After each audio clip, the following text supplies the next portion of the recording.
Arrest warrant होता है वो हमेशा कोर्ट जारी करती है। अच्छा, कोर्ट के अलावा सेमी जुडिशियल कोर्ट भी जारी करती है। जैसे सेमी जुडिशियल कोर्ट में कौन कौन सी कोर्ट आ सकती है, जैसे डीएम की कोर्ट आ सकती है, क्योंकि डीएम भी गैंगस्टर एक्ट के मामले में जैसे 14A की कार्रवाई में वो एक कोर्ट की तरह एक्ट करते हैं, या फिर आप गुंडा एक्ट की जो यूपी गुंडा एक्ट की जो प्रोसीडिंग होती है उसको डीएम करते हैं। लेकिन ये डीएम क्या होते हैं, ये कोर्ट सेमी जुडिशियल कोर्ट होते हैं। डीएम की कोर्ट हो गई, एसडीएम की कोर्ट हो गई। तो कहने का मतलब है कि जो एनबीडब्ल्यू होता है, जो गिरफ्तारी अधिपत्र होता है, वो हमेशा कोर्ट और सेमी जुडिशियल कोर्ट क्या करती है, किसी पर्सन के अगेंस्ट में जारी करती है। अच्छा,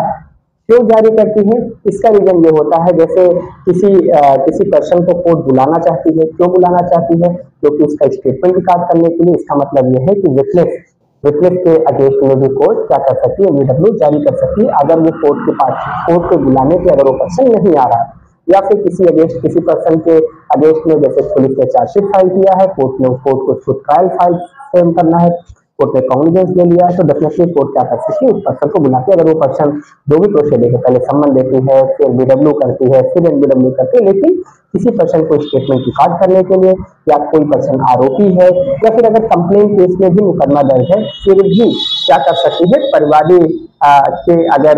परिवादी के कंप्लेंट से अगर कोर्ट सेटिस्फाई है, तो जो पर्सन के अगेंस्ट में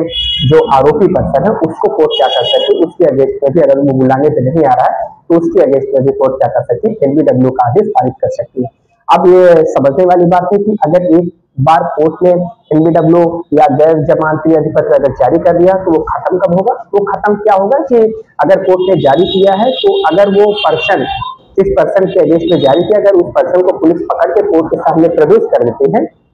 तो अरेस्ट वारंट खत्म हो जाता है, क्योंकि उसका जो पर्पस था वो सॉल्व हो गया। या फिर जिस पर्सन को कोर्ट बुला रही है वो पर्सन कोर्ट में खुद आके सरेंडर कर देता है तो भी एनबीडब्ल्यू क्या होता है, खत्म हो जाता है। दूसरी बात क्या है कि एनबीडब्ल्यू जो कोर्ट जारी करती है केवल वही कोर्ट क्या कर सकती है, उसको कैंसिल कर सकती है, या फिर जब उस ऑर्डर का जैसे उस एनबीडब्ल्यू का एग्जीक्यूशन हो गया तभी वो चीजें कैंसिल हो सकती है। जरूरी है कि जिस कोर्ट ने एनबीडब्ल्यू दिया है वही केवल कैंसिल कर सकती है, उसकी अपीलेट कोर्ट जो उससे सुपीरियर कोर्ट होती है वो भी एनबीडब्ल्यू के ऊपर एनबीडब्ल्यू को कैंसिल करने का राइट रखती है। तो प्रैक्टिकल बातें क्या है, जैसे एनबीडब्ल्यू जब कोर्ट जनरली जारी करती है तो अगर कोर्ट में वो पर्सन अपीयर होता है और अपीयर होने के बाद अपने वैलिड ग्राउंड देता है, अगर कोर्ट वो सेटिस्फाई होती है तो कोर्ट वारंट को भी रिकॉल कर लेती है, जनरली जेल नहीं भेजती। लेकिन कब, जब कोर्ट उसके रीजन से, अगर प्राइमरी फेसाई कोर्ट उसके रीजन से अगर संतुष्ट होती है तो कोर्ट एनबीडब्ल्यू को भी क्या कर सकती है, रिकॉल कर सकती है।